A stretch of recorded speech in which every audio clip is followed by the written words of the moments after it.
नमस्कार। आज हम बात करेंगे आपसे फॉलिकुलर मॉनिटरिंग के बारे में। फॉलिकुलर मॉनिटरिंग सबसे कॉमन अल्ट्रासाउंड है जो एक निसंतान दंपति को प्रिस्क्राइब किया जाता है।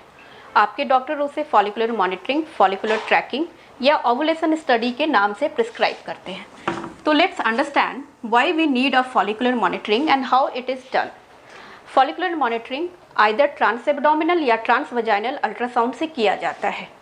पेशेंट्स अक्सर हिचकिचाते हैं ट्रांसवजाइनल अल्ट्रासाउंड के लिए, लेकिन transvaginal ultrasound is the method of choice और उसके अपने फ़ायदे हैं।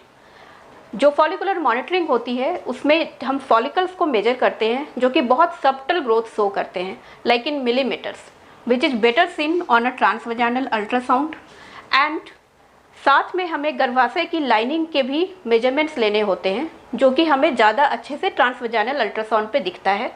ट्रांसवजाइनल अल्ट्रासाउंड एक पेनलेस प्रोसीड्योर है, इसलिए मरीजों को घबराने की ज़रूरत नहीं है। Always choose transvaginal ultrasound for getting a follicular monitoring, not a transabdominal, because it will give you false results. Now will talk about how we do follicular monitoring and why we are doing it.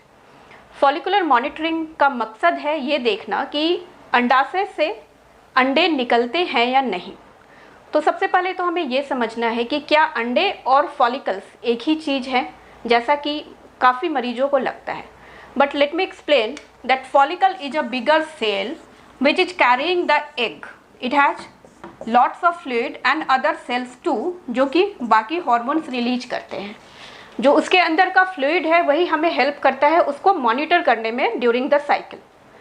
तो first scan for follicular monitoring is done on second day of your cycle, that is जब आपको मासिक आता है तो उसके दूसरे दिन, महीने के दूसरे दिन होने वाला फर्स्ट स्कैन डॉक्टर और मरीज दोनों के लिए बहुत इम्पॉर्टेंट है। इसका मेन मकसद होता है ये देखना कि मरीज की ओवरेज में अंडों की संख्या कितनी है, और इससे ये डिसाइड होता है कि किस तरह की दवाइयों की ज़रूरत पड़ेगी मरीज को अंडे बनाने के लिए, कितने डोज में, कितने दिनों के लिए। साथ में हमें ये भी पता चलता है कि अगर पहले से उस अंडाशय में कोई सिस्ट है तो हमें ये साइकिल कैंसिल करना है। उसके बाद सेकंड स्कैन हमें करना होता है 7वें से 8वें दिन। आफ्टर डे 2 स्कैन आपके ड्रग की डोज डिसाइड हो गई कि आपको क्या ड्रग देना है और कितने दिनों के लिए देना है। After giving those drugs for 5 days you will be called again on day 8। और आपकी इन दवाइयों का डोज इस पर भी निर्भर करता है कि डॉक्टर ने आपको किस तरह के ट्रीटमेंट के लिए चूज किया है। आपको टाइम्ड इंटरकोर्स मतलब सही समय पे स्वयं संभोग करने के लिए बोला गया है, या फिर IUI या IVF। इन तीनों में से कौन सी प्रक्रिया के लिए हम आपको चूज कर रहे हैं। अगर आपका मकसद TIC है, दैट इज टाइम्ड इंटरकोर्स और IUI, तो डॉक्टर का मकसद होगा कि वो 1 से 2 अंडे बनाए। अगर हम आपको IVF के लिए तैयार कर रहे हैं तो we want more eggs, like 10 to 15।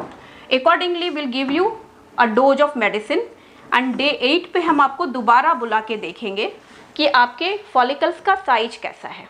अगर फॉलिकल्स प्रॉपरली ग्रो कर रहे हैं तो आपकी दवाओं के डोज में कोई परिवर्तन नहीं होगा। दोबारा बुलाया जाएगा 10वें से 11वें दिन।